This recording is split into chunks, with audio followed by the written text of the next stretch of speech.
నమస్తే welcome to political picture. Guntur మిరపకాయ నోట్లో ఉన్నట్టే ఘాటుగా వస్తాయా మాటలు. మాట మెల్లగానే ఉంటుంది కానీ అది మంట పుట్టించేస్తుంది. ఆ కారం మనోళ్ళు కానోళ్ళు అనే తేడా ఉండదు. తన ఘాటు తాను చూపించేస్తుంటుంది. వ్యాపారం కోసం రాజకీయంతో పరిచయం చేసుకున్నారు. ఆ రాజకీయ క్రేజ్లో పడి వ్యాపారం కూడా నష్టపోయారంటున్నారు. గెలిచేది గుంటూరు నుంచి, రాష్ట్ర రాజధాని హైదరాబాద్. అయినా పాలిటిక్స్ మాత్రం కేర్ ఆఫ్ ఢిల్లీయే. ఆయన చిరకాల కోరిక, తీరని కోరిక ఒకటే, అది ఏడుకొండలవాడి సేవ చేసుకునే పదవి. పొగాకు వ్యాపారంతో మొదలెట్టి కాంట్రాక్టర్గా ఎదిగి దశాబ్దాల తరబడి ఎంపీగా ఉన్న రాయపాటి సాంబశివరావుపైనే నేటి మన పొలిటికల్ పిక్చర్.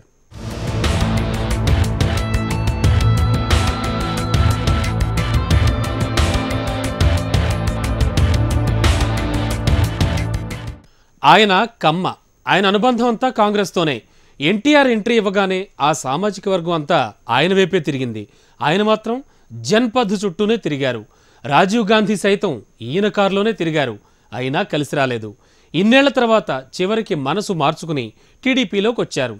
అయినా ఆయనకు న్యాయం జరగడం లేదని మొత్తుకుంటున్నారు.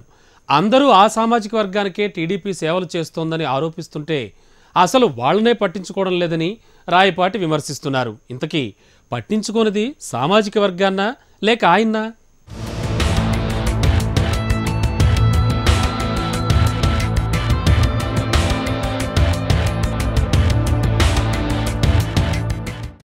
వాళ్ళ చంద్రబాబు పరిస్థితి కూడా అంతే. కమ్మోళ్ళకు ఉద్యోగం అంటే అమ్మ కమ్మ అంటాడు ఆయన.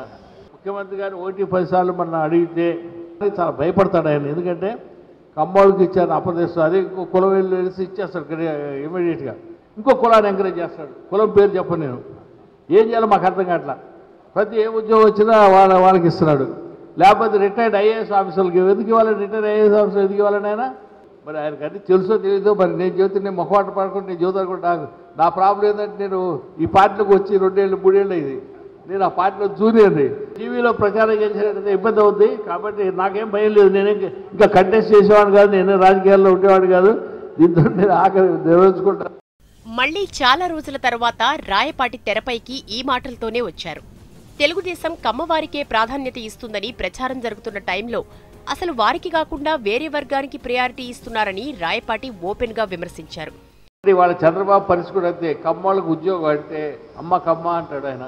ముఖ్యమంత్రి గారు 1-10 సార్లు మన అడిగితే చాలా భయపడతాడు ఆయన. ఎందుకంటే కమ్మోళ్ళకి ఇచ్చారు అప్రదేశం, అదే ఇంకో కులం వెళ్ళి ఇచ్చేస్తాడు ఇమీడియట్గా.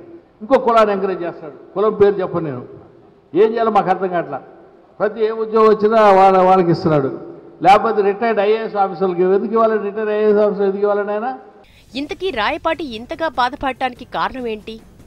ఏ పదవి రాలేదని ఫీల్ అవుతున్నారు? నరసరావుపేట ఎంపీగా ఉన్న రాయపాటి సాంబశివరావుకు మంత్రి పదవి కావాలా? ఏం కావాలని ఇంత ఘాటుగా విరుచుకుపడుతున్నారు? కేవలం ఒకే ఒక్క పదవి, అదే టీటీడీ చైర్మన్. అవును, ఈ పదవి కోసమే రాయపాటి తాపత్రయపడిపోతున్నారు. ఇక తాను పోటీ చేయనని, రాజకీయాలకు స్వస్తి చెప్తానని, తనకు మాత్రం టీటీడీ చైర్మన్ పదవి కావాలని ఓపెన్ గానే చెప్తున్నారు.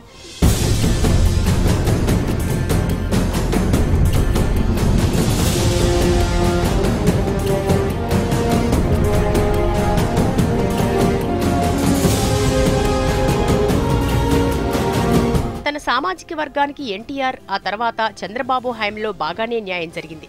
అప్పుడు కాంగ్రెస్తోనే ఉన్నారు. విభజన తర్వాత కాంగ్రెస్ ను వదిలేసి టీడీపీలోకి వచ్చారు. అయినా న్యాయం జరగటం లేదనేదే ఆయన బాధ.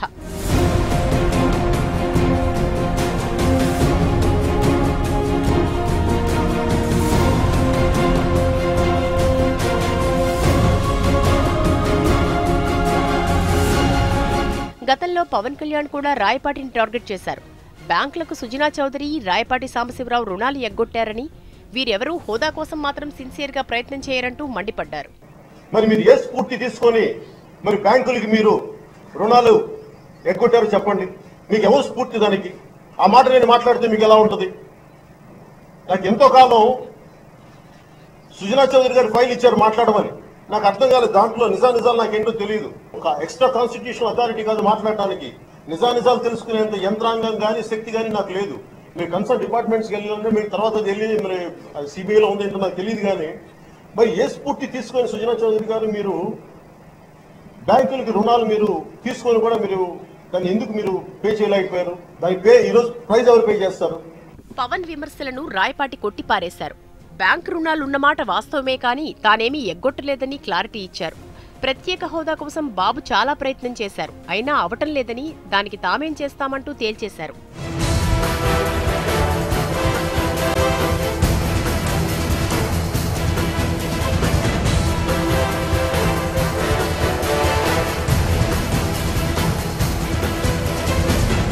అంతకుముందే సాంబశివరావు బీజేపీతో కలవటం వల్లే హోదా రావటం లేదని కుండ బద్దలు కొట్టారు. హోదా ఇవ్వకపోతే బీజేపీయే నష్టపోతుందని కూడా కామెంట్ చేశారు. కమల్నాథ్లు కూడా ఆయన కామెంట్లపై కస్సుమన్నారు. ఏదైనా బాగాలేదు పరిస్థితి, చేయకపోతే వాళ్ళకే నష్టం, వాళ్ళు కూలిపోతున్నారు. ఇప్పుడు నార్త్ ఇండియాలో కూడా బాగాలేదు పరిస్థితి. నేనేదో అస్సాంలో ఒకటి వచ్చిందంతే. ఇక్కడ మనకి ఆంధ్రాలో వాళ్ళు పికప్ కావాల్సింది పికప్ కావట్లేదు. ఆంధ్రాని మరి ఆంధ్ర కానీ తెలంగాణ రెండు చోట్ల కూడా వాళ్ళు న్యాయం చేయట్లా. దానివల్ల వాళ్ళకే నష్టం. నేషనల్ పార్టీ అది, regional parties are coming up. Congress పార్టీకి ఆల్టర్నేట్ కానీ బీజేపీకి ఆల్టర్నేట్ కానివ్వండి, నెక్స్ట్ టైం రీజనల్ పార్టీస్ వస్తాయి అక్కడ అలయన్స్. ఇలా ఏదైనా మనసులో ఉన్నది ఉన్నట్లు మాట్లాడేయటం రాయపాటికి అలవాటు. వ్యాపారం కోసమే రాజకీయాల్లోకి వచ్చానని డైరెక్ట్గా చెప్పేస్తారు. కానీ ఈరోజు రాజకీయాల్లోకి వచ్చిన వారే వ్యాపారాలు చేసుకుని తెగ సంపాదిస్తున్నారని చెబుతారు. అవినీతిని వ్యతిరేకిస్తానని అంటారు. కానీ రాజకీయ పరిచయాలతో వ్యాపారం చేసుకోవడం తప్పేమీ కాదన్నట్లే చెబుతారు. పోలవరం కాంట్రాక్ట్ అలాగే వచ్చిందని పరోక్షంగా ఒప్పుకుంటారు కూడా. కానీ అదే పోలవరంతో నష్టపోయానని కూడా నమ్మలేని మాటలు వినిపిస్తారు.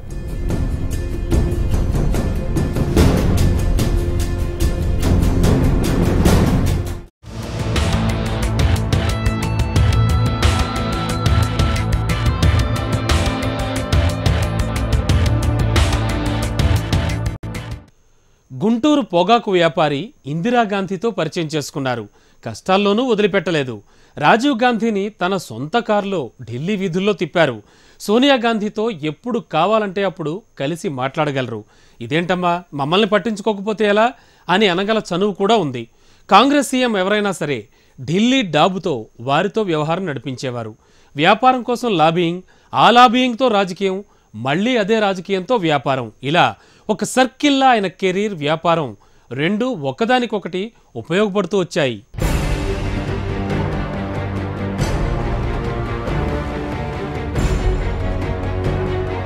గుంటూరులో వ్యాపారస్తుల కుటుంబం. రాయపాటి సాంబశివరావు తండ్రి అంత వ్యాపారం చేయకపోయినా కుటుంబానికి వ్యాపారంతో సంబంధాలున్నాయి. రాయపాటి ఆ వ్యాపార సామ్రాజ్యాన్ని విస్తరించారు. పొగాకు వ్యాపారంతో మొదలుపెట్టి కాంట్రాక్టర్గా ఎదిగారు. వీటి కోసం ఢిల్లీకి బయలుదేరారు. పొగాకు ఆర్డర్లు రావాలంటే ఢిల్లీలో పైరవీ చేసుకోవాలనే ఆలోచనను అమల్లో పెట్టారు. నేరుగా గాంధీ ఫ్యామిలీతోనే కాంట్రాక్ట్ పెట్టేసుకున్నారు.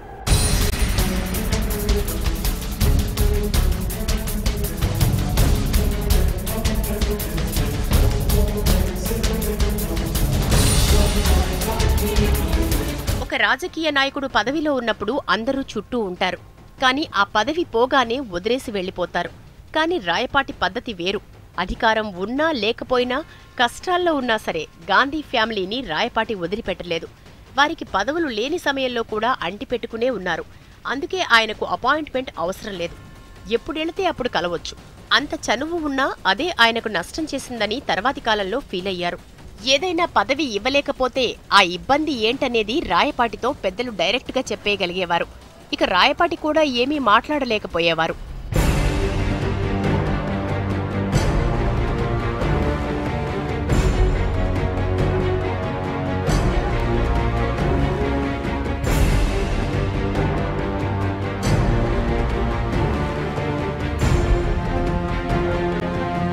రాయపాటికి మాత్రం గాంధీ ఫ్యామిలీ అండదండలు ఉండబట్టే ఎంపీగా నాన్ స్టాప్గా ప్రస్థానం కొనసాగుతోంది. ఇందిరతో ఉన్న ఇంటిమసీతో 1982లోనే రాజ్యసభ సీటు తెచ్చుకున్నారు. అప్పట్లోనే ఆ సీటు కోసం అధికారిక కాంగ్రెస్ అభ్యర్థిని కూడా ఓడించారు. డబ్బులు భారీగానే ఖర్చు పెట్టారని కూడా చెప్పుకుంటారు. ఇలా రాజకీయాల మీద మోజుతో వ్యాపారంలో సంపాదించిన డబ్బులు ఖర్చు పెట్టేశానని, అదే తనకు నష్టం చేసిందని ఇప్పుడు రాయపాటి ఫీల్ అవుతున్నారు.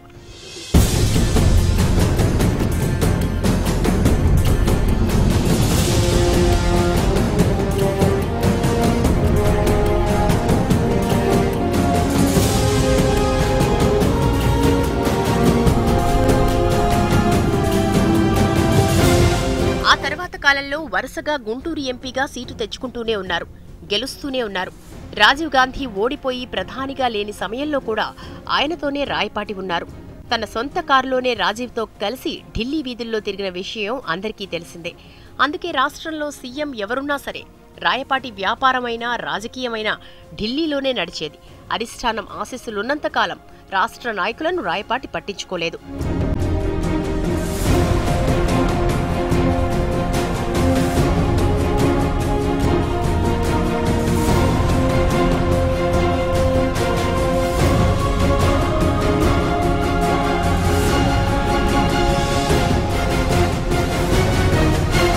వైఎస్ వచ్చాక కాంగ్రెస్ సంప్రదాయాన్ని మార్చేశారు.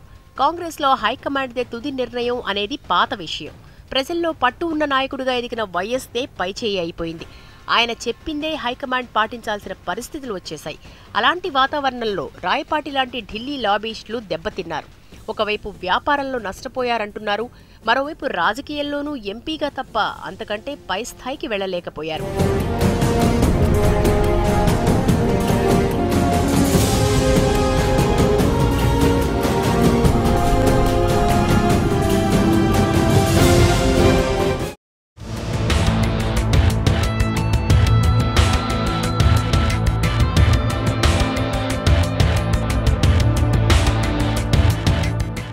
కులం పేరుతో కామెంట్స్ చేయడం ఆయనకు కామనే. అదే పేరుతో జిల్లాలో రాజకీయం చేయడం కూడా ఆయనకు అలవాటే. పార్టీలోనే మరో వర్గాన్ని ఆయన అదే పేరుతో వ్యతిరేకించారు. కులం బేస్డ్గానే రెండు వర్గాలు ఘర్షణ కొనసాగించాయి. ఈయన ఢిల్లీ నుంచి నడిపిస్తే ఈయన ప్రత్యర్థులు హైదరాబాద్ నుంచి రాజకీయం నడిపించారు. ఆ అంతర్గత పోరు కాంగ్రెస్ ఓడిపోయేదాకా నడిచింది. ఇప్పటికీ ఎంతో కొంత స్థాయిలో నడుస్తూనే ఉంది.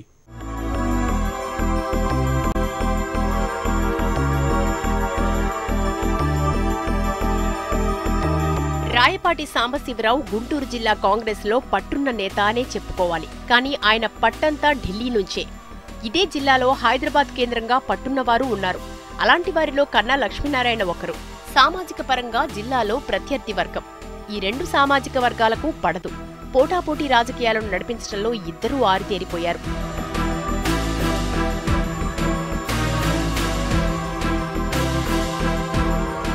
ఢిల్లీ నుంచి కాంగ్రెస్ రాజకీయాలు కొనసాగినంతకాలం రాయపాటి హవా నడిచింది. సోదరుడిని మేయర్ చేసుకున్నారు, వ్యాపారాన్ని విస్తరించుకున్నారు. కానీ వైఎస్ హవా మొదలయ్యాక జిల్లాలో కన్నా లక్ష్మీనారాయణది పైచేయి అయింది. ఇది రాయపాటి సాంబశివరావు తట్టుకోలేకపోయారు. అందుకే కన్నా వర్గంపై బహిరంగంగానే పోరు ప్రకటించారు.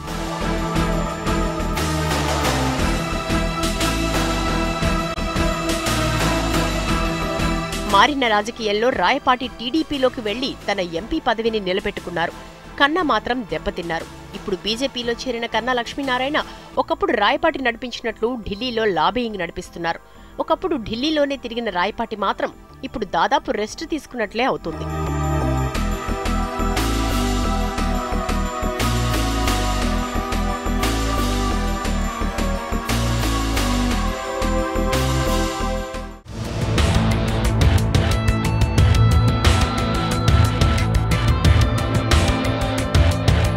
తెలంగాణ ఉద్యమం రాయపాటికి ఒక అవకాశాన్ని ఇచ్చింది. కాంగ్రెస్ పెద్దలతో ఉన్న సంబంధం ఒక అవకాశం తెచ్చిపెట్టింది. ఆయనకున్న పరపతితో ఒక ప్రాజెక్ట్ కాంట్రాక్ట్ వచ్చింది. సీఎంలు సైతం ఆయన మాటే విన్నారు. కానీ ఇప్పుడు అదే ప్రాజెక్ట్ తనకు నష్టం చేస్తోందంటున్నారు. అందరూ తనపై రాళ్లు వేస్తున్నారని, కానీ అక్కడ తనకు మిగులుతోంది కూడా రాళ్లేనని ఆవేదన చెందుతున్నారు. ఆ ప్రాజెక్టే పోలవరం ప్రాజెక్ట్.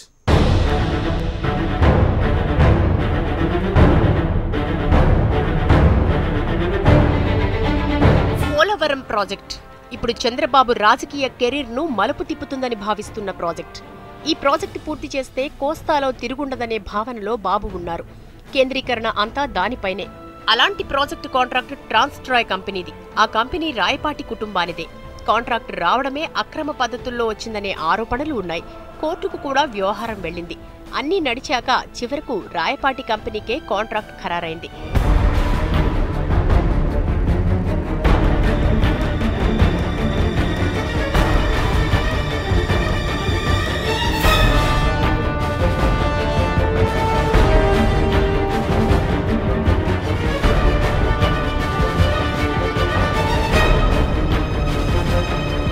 తెలంగాణ ఉద్యమంపై మాటల తూటాలు విసిరారు. తెలంగాణ ఏర్పాటుకు తాను వ్యతిరేకమని బహిరంగంగానే ప్రకటించారు.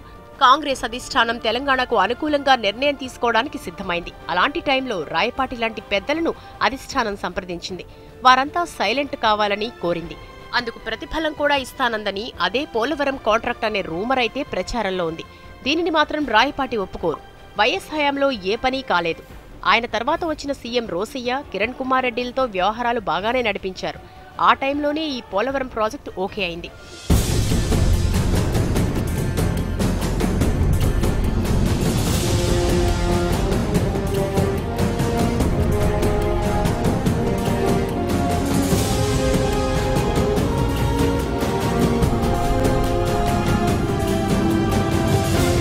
పోలవరం ప్రాజెక్టు నత్తనడకన సాగటానికి ట్రాన్స్ట్రాయ్ కారణమనే ఆరోపణలు వచ్చాయి.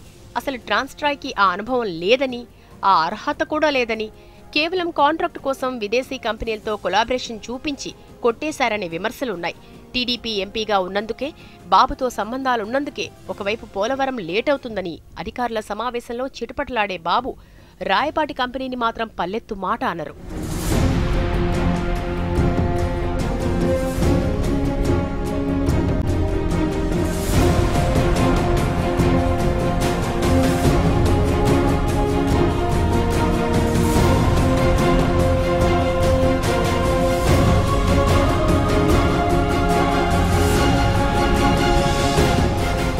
పెద్ద ప్రాజెక్ట్ ని అనుభవం లేని కంపెనీ చేతిలో పెట్టడం అంటే అది కేవలం రాజకీయం, వ్యాపారం. ఆ రెండిటి కేర్ ఆఫ్ అడ్రస్ అవినీతి. ఇవే కారణమని అంటారు. కానీ అసలు ఆ కాంట్రాక్టు వల్ల తాను వ్యాపారపరంగా, ఆర్థికంగా చాలా నష్టపోయామని రాయపాటి సాంబశివరావు అంటున్నారు. తన కుమారుడినే పెట్టి ఆ కంపెనీ నడిపించినా అంతగా సక్సెస్ కాలేకపోయామని, వ్యాపారంలో ఎంతో స్థాయికి వెళ్లిన తాము ఈ స్థాయిలో వెనుకబడటానికి కారణం పోలవరం కాంట్రాక్టే అంటున్నారు.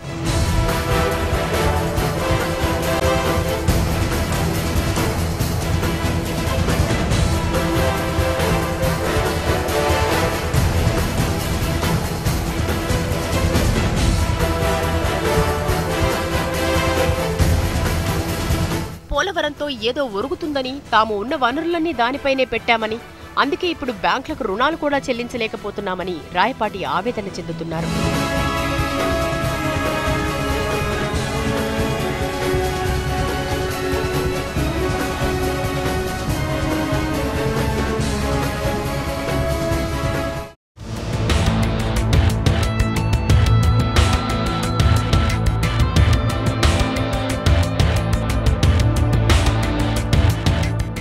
పదవుల కోసమే భారీగా ఖర్చు పెట్టారు. కానీ ఆ తర్వాత దేవుడికే రాయపాటి బాగా ఖర్చు పెట్టారు.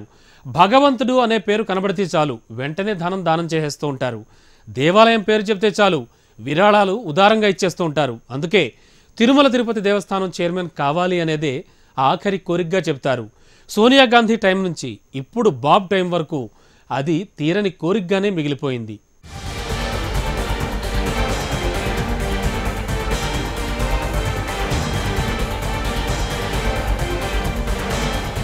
టీటీడీ చైర్మన్ రాయపాటి చిరకాల కోరిక. ఆ పదవి కోసం ఎప్పటినుంచో ప్రయత్నిస్తున్నా ఎందుకనో సక్సెస్ కావడం లేదు. దేవుడికి తాను ఎంతో ఖర్చు పెడుతున్నా ఆయన మాత్రం తనపై కనికరం చూపించడం లేదని రాయపాటి ఓపెన్గానే చెబుతారు. సోనియా గాంధీ టైంలో తనకు ఆ పదవి ఓకే కూడా అయిందని, హైదరాబాద్కు ఆమె అధికారికంగా చెప్పేసినా ఆ పదవి రాలేదని చెబుతారు. వైఎస్ రాజశేఖర రెడ్డే ఆ పదవిని అడ్డుకున్నారనేది పొలిటికల్ టాక్.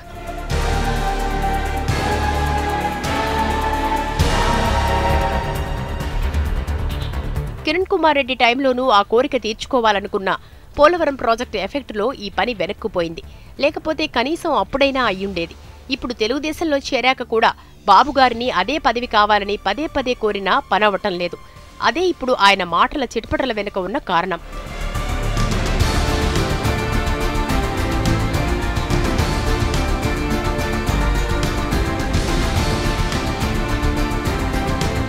మరి వచ్చే ఏడాదికైనా టీటీడీ చైర్మన్ పదవిని రాయపాటి సాంబశివరావు సంపాదిస్తారా?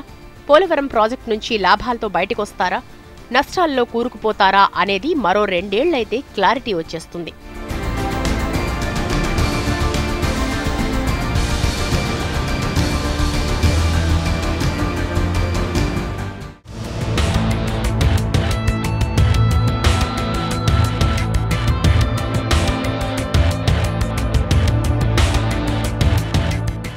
వ్యాపారం కోసం రాజకీయం, రాజకీయం కోసం వ్యాపారం అనేది అవినీతి కాదంటూనే అవినీతికి తాను వ్యతిరేకమని చెప్పగలగడం రాయపాటికే సాధ్యం. ఏమైనా గుంటూరు మిరపకాయ కారం ఘాటు తగ్గింది, రాజకీయం పదును తగ్గింది, వ్యాపారంలో లాభం తగ్గింది. ఒక్క అనుభవం మాత్రమే మిగిలింది. అది కూడా వెంకన్న సేవలో ముగించాలనేదే రాయపాటి కోరిక. మరి ఆయన కోరిక తీరుతుందనే ఆశిద్దాం. సో ఇది ఇవాల్టి పొలిటికల్ పిక్చర్.